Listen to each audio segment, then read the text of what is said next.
हम जरा वापस पॉइंट्स टेबल पे चले गए ना, आपको पता है कि जब तक ये वर्ल्ड कप खत्म नहीं होगा हम क्रिकेट में पीछे ही पड़े रहेंगे पॉइंट्स टेबल के, और फिर हम इधर उधर से पूरी कैलकुलेशन करते रहेंगे कि हम कहाँ से हमारा चांस बन रहा है, and that is the mark of a true fan. और अच्छी बात ये है कि बांग्लादेश को शिकस्त देकर अब हमारे 6 पॉइंट्स हो गए पॉइंट्स टेबल पर। एक बार फिर हम 5वीं पोजीशन पहले पेज पर आ पे, गए। पहले बेसिकली हमें तकलीफ ये थी कि हमें ना स्क्रॉल करना पड़ रहा था अपने आप को देखने के लिए, अब हम ऊपर आ गए। तो जिस तरह हमने पहले भी बताया, भारतीय टीम के 12 पॉइंट्स हैं, 6 के 6 मैचेस वो जीती है। जनूबी अफ्रीका 6 में से 5 मैचेस जीती है, 10 पॉइंट्स हैं। न्यूजीलैंड के 6 मैचेस में से 4 मैचेस जीत अच्छा देखिए, अब ये वो पेजेस की जो मैं बात कर रही हूँ ना, you can take it in humour और व्हाटएवर, लेकिन इस पेज पे हम वापस आ गए हैं पहले पेज पे और सेकंड लास्ट हो गए हैं। हालांकि कुछ लोगों का ये कहना है कि दूसरा पेज भी अच्छा था, लाइन जल्दी से दूसरा, क्योंकि दूसरे पेज पे हम पहले नंबर पे थे। Okay, this is a joke, so don't take this seriously. अच्छा, और दूसरा ये है कि हमें जिस मैच पर अब नजर रखनी है उन फैंस के लिए जो अभी भी उम्मीदें लगाए बैठे हैं, जनूबी अफ्रीका और न्यूजीलैंड के मैच में। जनूबी अफ्रीका अगर आज मैच जीता है तो पाकिस्तान के लिए कहीं ना कहीं फायदा हो सकता है और न्यूजीलैंड को हारना होगा। हमें दुआ करनी होगी। और लग भी ऐसा ही रहा है, बिकॉज अगर पॉइंट्स टेबल पे ही हम बेस करें अपनी सारी असेसमेंट, तो नंबर 2 पे तो है ना साउथ अफ्रीका। मसला ये, हम जिससे उम्मीद लगाते हैं वो फिर हार जाते हैं। तो फिर हम आए ना, हम जरा धोखा देते हैं उम्मीदों को। हमें न्यूजीलैंड के साथ उम्मीद लगानी चाहिए। अब्दुल रज़ाक हमारे साथ मौजूद हैं, टेस्ट क्रिकेटर, उनसे बात करेंगे। ओके रज़ाक भाई, बांग्लादेश के खिलाफ मैच में बॉलिंग भी चली, बैटिंग भी चली, पाकिस्तान ने ऐसा क्या अलग किया है जो हम पहले मैचेस में नहीं कर पाए? क्या एनालिसिस है आपका? देखिए, बात ऐसी नहीं है बॉलिंग बैटिंग फील्डिंग की पाकिस्तान की चल गई। बात यह है कि आप जो अच्छी टीमें होती हैं उनके खिलाफ हमारी ये चीज़ें क्यों नहीं चलती। आपके पास देखें, जितने मैचेस हमारे गुजरे हैं, श्रीलंका का निकाल लें, नीदरलैंड का निकाल लें और बांग्लादेश का निकाल लें, इन तीनों मैच में पाकिस्तान की परफॉर्मेंस बड़ी अच्छी रही, आप मैच जीत गए। जो क्रंच मैचेस थे, इंडिया, ऑस्ट्रेलिया, साउथ अफ्रीका और अफगानिस्तान के साथ भी जो आप खेले हैं, तो वो असल क्रिकेट वो है। आप अच्छी टीमों के साथ खेल के जब जीतते हैं तो आपको खुशी ज़्यादा होती है, हमारा दिल भी करता है बोलने को। आप ऐसी हल्की टीमों के साथ, बॉटम की टीमों के साथ अगर आप कहें कि हमारी हर चीज़ चल पड़ी है, तो ऐसी बात नहीं है। लेकिन जीत अच्छा ठीक है, जीत जीत होती है। अभी ना हमें खुश होने दें थोड़ा सा। We do get by the way what you are saying कि बहुत बड़ी टीम को कोई हराए तो उसकी बात ही कुछ और होती है। बट एनीवे, वर्ल्ड कप के अब जो आखिरी मैच चल रहे हैं, वो माहिरीन और शायकीन जो है ना, इन मैचेस में बाबर की कप्तानी का भी जायजा ले रहे हैं। तो all eyes are always on him वैसे, लेकिन वो एक और इम्तिहान हो जाएगा, एक और प्रेशर जिसको आप अगर लेना चाहें तो बात है। तो आपको लगता है कि बाबर की कप्तानी में कुछ बेहतरी आ रही है या अभी उन्हें मजीद बहुत कुछ सीखना है? देखिए, बात यह है कि कप्तान इस लेवल पे बहुत ही सेंसिबल होना चाहिए, और हम पिछले कोई 4-5 साल से तो हम कह ही रहे हैं। और देखें, आप क्रिकेट बेस पे, क्रिकेट परफॉर्मेंस बेस पे आप कप्तान नॉमिनेट कर देते हैं। कप्तान की एक स्किल होते हैं जो अंडरस्टैंड करता हो, जो बॉलर की फीलिंग को भी समझता हो, बैट्समैन की फीलिंग को भी समझता हो और फील्डर्स की इस फीलिंग को भी समझता हो, और उनको यूटिलाइज़ करना, बॉलर्स को फील्ड प्लेसिंग करना, इनमें बहुत ज़्यादा आपको मेहनत करनी पड़ती है। और आप अगर कहें कि जी, अगर जैसे का मैच हम जीते हैं, अगर आपको लगा होगा जी कप्तानी बड़ी अच्छी हुई, तो फिर जो साउथ अफ्रीका के साथ मैच हुआ, अफगानिस्तान के साथ हुआ, ऑस्ट्रेलिया के साथ हुआ, इंडिया के साथ हुआ, उसमें आप क्या कहेंगे? तो ये दो तरफा चीज़ें हो जाती हैं। अभी कप्तान के लिए बहुत ज़रूरी होता है कि आपका एक माइंड चलना चाहिए। और हमने खुद सुना है, बाबर कहते हैं कि जी मुझे प्रेशर नहीं होता कप्तानी का। तो अगर कप्तानी का प्रेशर नहीं होता तो फिर कप्तानी करने की ज़रूरत नहीं है, आप सिर्फ बैटिंग पे फोकस कर रहे हैं अपनी। मसला ये है कि बाबर पे भी कप्तानी का भी प्रेशर है, अच्छी परफॉर्मेंस का भी प्रेशर है, और फिर जो इस वक्त पीसीबी में हो रहा है वो भी सब जानते हैं। पाकिस्तान डू और डाई मैचेस खेल रहा है, पूरी टीम की परफॉर्मेंस चाहिए, सबको टीम के पीछे खड़ा होना है। लेकिन रज़ाक भाई, यहाँ पाकिस्तान में पीसीबी ने अलग ही माहौल बना रखा है। आपके ख्याल में क्या बोर्ड और मैनेजमेंट के ऐसे मसाइल का ग्राउंड में खेलने वाले खिलाड़ियों पर असर पड़ता है या पड़ सकता है? देखिए, जो स्पोर्ट्समैन होता है ना, वो ठीक है, सियासत से दूर होना चाहिए और कंट्रोवर्सी से दूर होना चाहिए, पर जब आप ग्राउंड में उतर जाते हैं तो फिर मैं नहीं समझता कि किसी कोई चीज़ याद रहती है। फिर आपको वो पड़ी होती है अपनी परफॉर्मेंस की और फोकस होना पता है क्रिकेट पे, तो इतना ज़्यादा इम्पैक्ट नहीं पड़ता। हाँ, जब आप हारते हैं तो फिर डेफिनेटली इन चीज़ों का इम्पैक्ट पड़ता है। जब जीते हैं तो यही चीज़ें आपको इतनी मैटर नहीं करती, इतनी मैटर नहीं करती। रज़ाक भाई हमारे साथ मौजूद थे, शुक्रिया फॉर बीइंग विद अस। तो और वही बात जो उनके पाकिस्तान और बांग्लादेश का अब हम मैच जीत गए हैं, यकीनन जो बात रज़ाक कर रहे हैं बिल्कुल ठीक है, लेकिन अब हमें सपोर्ट करना होगा। फैज़ान लखानी हमारे साथ मौजूद हैं। ओके जी, Faizan is joining us from Kolkata. Faizan, are you enjoying yourself? सबसे पहले तो हमें आप ये बता दें कि क्योंकि ऑब्वियसली रिपोर्ट तो आप वहाँ से कर ही रहे हैं और हमें अपडेटेड रखा हुआ है, लेकिन कल की जीत का तो आपको भी बड़ा मज़ा आया होगा, बिकॉज हमारे जो कॉरेस्पॉन्डेंट्स हैं उनको भी थोड़ी सी ऑब्वियसली क्वेश्चनिंग तो हो रही थी कि देखें आपकी टीम क्या कर रही है। देखिए, जब टीम जीतती है तो मजा तो आता है, और मैं हमेशा अक्सर एक बात करता हूँ कि जब हम टूर्स पे होते हैं तो पूरा एक चाहे सहाफी हो चाहे प्लेयर्स हो, ये एक दस्ता होता है, एक कंटिजेंट होता है। तो जब टीम जीतती है तो हमें भी अच्छा लगता है, हम भी खुश होती है। हारती है टीम तो हमारे चेहरे भी लटक जाते हैं, हमें फिर कोई काम करने का मजा भी नहीं आता है, स्टोरीज लिखने का भी मजा नहीं आता। तो ऑफकोर्स यार, जिस तरह कल पाकिस्तान टीम ने खेला, और जो रज़ाक भाई बात कर रहे थे कुछ देर पहले कि हम बड़ी टीमों के खिलाफ ऐसा नहीं खेल सके, बट इट सीम्स कि पाकिस्तान की टीम अब फाइनली क्लिक कर चुकी है। पाकिस्तान की टीम को वो रियलाइजेशन हो चुकी है कि हमें वर्ल्ड कप में किस तरह का खेल खेलना है।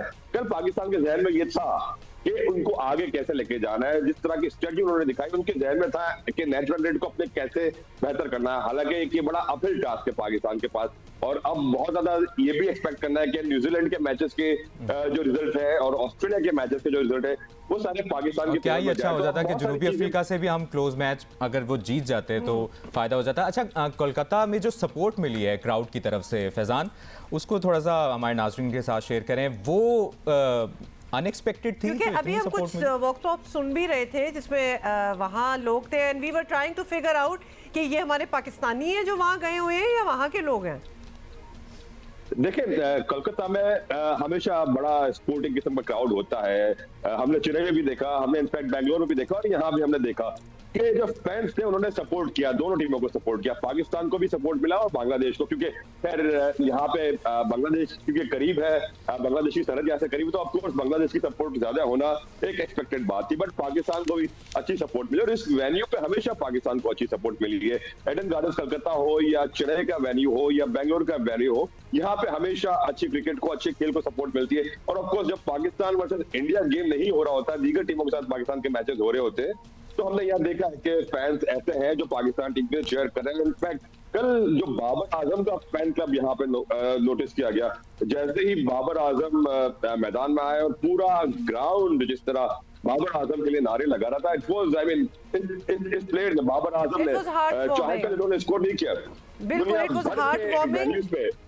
हम स्क्रीन्स पे भी देख रहे थे, ऑब्वियसली हम तो यहाँ बैठे टीवी पे देख रहे थे, तो जब ग्राउंड में भी वो स्क्रीन पे आ रहे थे तो बहुत चेयरिंग थी और बहुत ही अच्छा लग रहा था। कल की जीत के बाद डेफिनेटली टीम का मोरल तो काफ़ी हाई हुआ होगा, उम्मीदें उनके साथ भी ऑब्वियस। अब ऐसा उनको देख के लग रहा है कि उन्होंने बाकी हर चीज़ को ना शट ऑफ कर दिया है, वो नहीं सुन रहे और वो 100% अपनी परफॉर्मेंस पे कॉन्सेंट्रेट कर रहे हैं।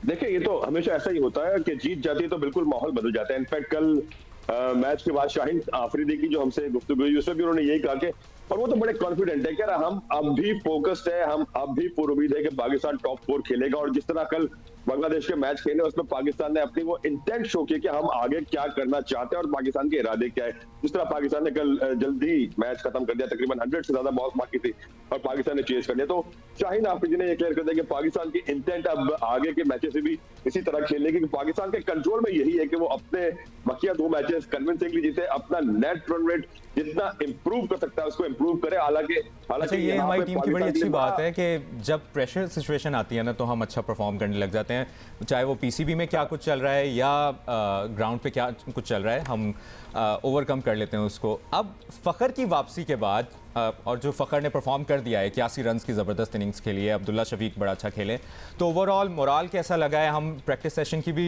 फुटेज देख रहे हैं, काफ़ी टीम मोटिवेटेड नज़र आ रही है। देखिए, खैर टीम की मोटिवेशन और मोराल का तो फ़खर की वापसी से ज्यादा जीत हार से, रिजल्ट से ताल्लुक रहा है।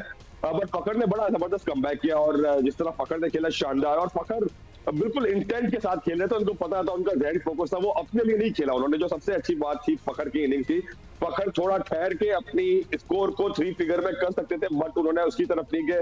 वो जो टीम का प्लान था उन्होंने उसी पे स्टिक रहे और हर जो अच्छा बॉल मिला, जो बॉल मिला के जिसको मार सकते उसको मारने के लिए गए, वरना फखर कल अपनी सेंचुरी भी मुकम्मल कर सकते थे। बड़ी जबरदस्त इनिंग खेली और बड़ा एक टीम मैनशिप का मुजाहरा किया कि फखर जमान ने। तो आई होप कि अब आइंदा जो हमारा ओपनिंग पेयर है वो यही रहेगा और इमाम जो थोड़े से आउट ऑफ फॉर्म नजर आ रहे थे वो इमाम के लिए अब बकिया मैचेस में आना थोड़ा मुश्किल है, बट फखर और अब्दुल्ला ने जिस तरह की इंटेंट शो की है ये पाकिस्तान के लिए बड़ा अच्छा साइन है। और अच्छा ये भी ज़रूर बताएं हमें, बिकॉज हम जरा क्यूरियस हैं, आफ्टर द मैच जो प्रेस कॉन्फ्रेंस होती है, फ़खर का ये कहना था कि वो इतने भी अनफिट नहीं थे कि उनसे मैच ना खेला जाए, बस उनको खिलवाया नहीं। तो ये हमें ज़रा अजीब बात लगी कि अगर तो वो थे फिट तो he should have been tried, specially जब नज़र आ रहा था कि इमाम is not working out.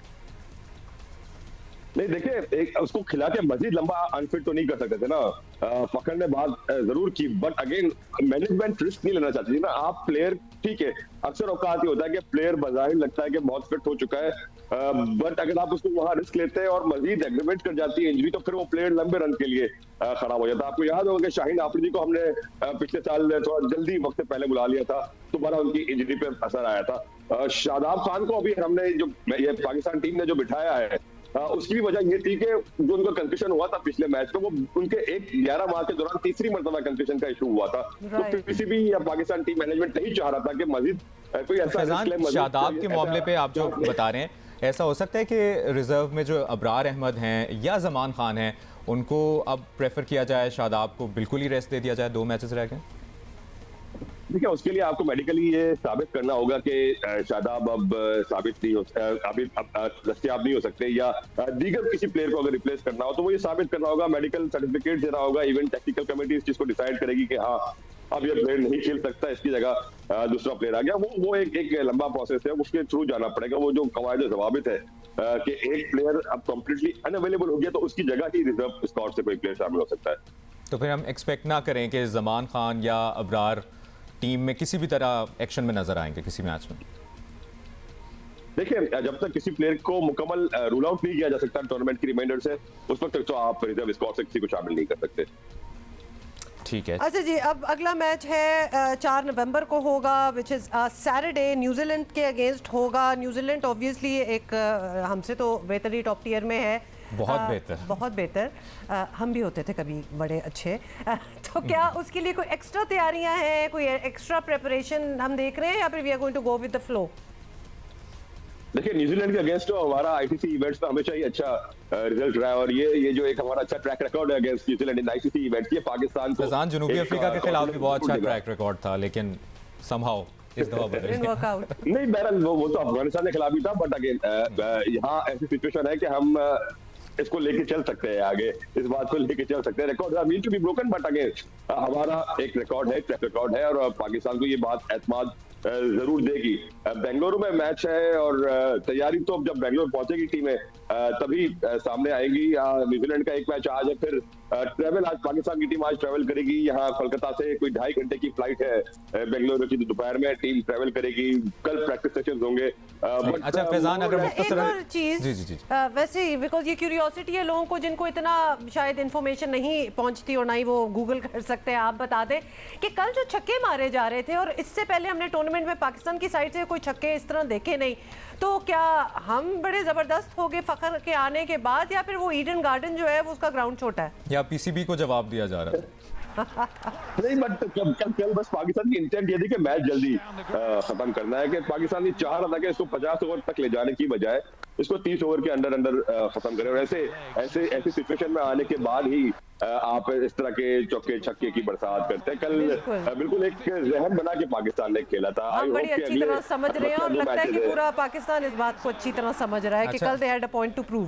Faizan, Kolkata की हॉस्पिटैलिटी का भी थोड़ा सा साथ बता दें कि क्या खातिर तवाज़ो की जा रही है टीम की, और क्या खाने खाए जा रहे हैं। और ये बाय द वे खानों की, ऑल्दो अब हम बड़े चीज़ ऑफ हो जाते हैं खाने की बात करने से, क्योंकि लगता है हम बात कर करके ज़्यादा उस बात को ऑगमेंट कर रहे हैं, लेकिन कल पता चला है, और ऐसी कोई बातें थी सोशल मीडिया पे कि बिरयानियाँ आउट हो गई हैं और बाकी प्रोटीन जो है एग्स एंड ऑल वो इन हो गए हैं। कुछ इस किस्म की भी चीज़ें हैं या एम ही चल रहा है ये?